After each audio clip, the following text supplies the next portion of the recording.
Today, we're making unique drum sounds.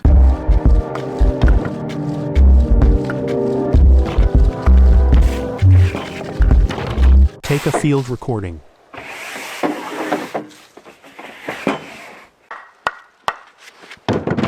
Load it up in Granulizer. Slide random and attack all the way to the right. Record it into Edison. Load the sample into Slicer. Check the slices and identify what sounds like a hi-hat and a snare. Once you're done, get a nice groove going. Now let's add a transient processor. Start with the attack and release all the way down and go up until you find that sweet spot.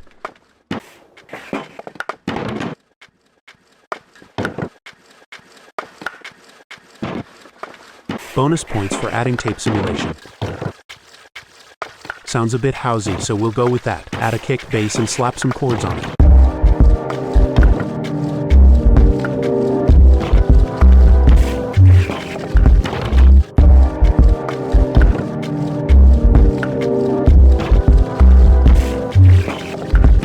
And there we have it. Hope you enjoyed the video, and I'll see you in the next one.